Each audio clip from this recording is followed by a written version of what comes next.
अस्सलाम वालेकुम ladies and gentleman, कैसे हैं आप सब। उम्मीद करता हूँ सब खैरियत से होंगे। आज जनाब काम पे गया तो बाइक ने किया थोड़ा सा परेशान इस तरह किया कि जनाब आवाज़ आने लगी चंगी भली।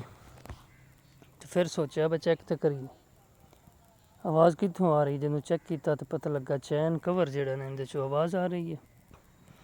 चैन कवर नो बतेरा हथ पला लाया, इधर उधर मकैनिक को लैके गया। मकैनिक ने भी जनाब सीधा पुठा किया, चैन कवर खोलिया नहीं। उत्थे ही जनाब बदे बदाए दे एक बार आवाज़ ख़त्म हुई जनाब, फिर लैके अगे गया तो जंप लग गया, फिर आवाज़ शुरू। मैं कहा वह भी कम चंगा हो गया। खैर अल्लाह तुहाडा करे भला। तो सारी दिहाड़ करना भाई गूं गां गां गां होंदी रही है। परेशानी दे इस आलम दे विच मैं सोचा क्यों ना इंदा कोई पोस्टमार्टम किया जाए।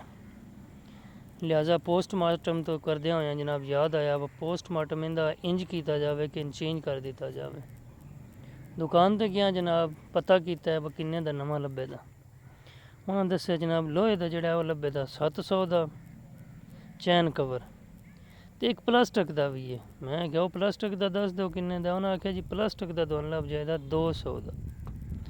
मैं क्या वाह बई वाह क्या बात। यह जनाब अल खैर वाले का ऑटो पार्ट, ये जनाब लब्भा 200 रुपये का। यह प्लास्टिक का जनाब तो लिखा है प्लास्टिक चैन कवर। तो ये जनाब उतो लिया 200 रुपये का। नाल उन्हें 4 काबले भी इन्हें दिते ने। उन्हें आख्या काबले स्पैशल लगने ने।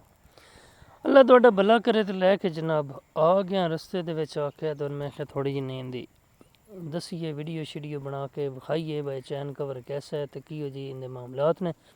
जनाब चैन कवर चेक करो प्लास्टिक का है जनाब। इंजे बात जी बर ले वे कि असा मोटरसाइकिल न लाना है ना तो इनके उत्ते कुछ है लदनी है तो ना ही इनको पैसा परेशान करना है जनाब। चेक करो बड़ा माशाल्लाह उन्होंने ना बेहतरीन जहा करके बनाया है। इनकी फिटिंग करन लग्या थोड़ी जी टेंशन बनती है क्योंकि प्लास्टिक है ना तो लोहा तो जोड़ा होंगे वो हार्ड होंगे थोड़ा जिन्ना बिल्कुल अंज अपनी जगह तो तकरीबन समझो आ जाता है। जे ना आवे तो कोई तो कुट कट भी लवीदा माड़ा चंगा। लेकिन इन जिस टाइम हथ लाना मैं थोड़ा जिहा हथ लाया पीडा जहा करके तो ये एक जगह तो त्रुट भी गया थोड़ा जिन्ना थल्ले। बहरहाल अल्लाह खैर करें। यह जनाब मुकम्मल इंदा दोवे हिस्से हेठला और उतला तो ये उन्हें फोम शोम दे के तो जनाब सीधा रखा है। लेकिन जिस टाइम फोम कड्डी उस टाइम ये फिर बैड़ा जहा पे है। बहरहाल अल्लाह तुहाडा करे भला। तो मैं चाड़ने की इनकी कोशिश की है। जनाब ला के चेक करावा बाकी में इस लगना है। अल्लाह खैर करे। तो जनाब इन आके फिर चढ़िया, चाड़ के तो फिर जनाब गया वहाँ तो फेरा टुरा लाया वे। आवाज़ तो थोड़ी बड़ी देंदा वे। फिटिंग करन लग्या भी मेरे जनाब अल्लाह तुहाडा भला करे। तो दो बंदियां दे साढ़े तकरीबन मेरे ख्याल नाल 3 घंटे लगे ने। फिटिंग मैं आप ही की है। कोई थोड़ा बड़ा कर लईदा मोटरसाइकिल का काम।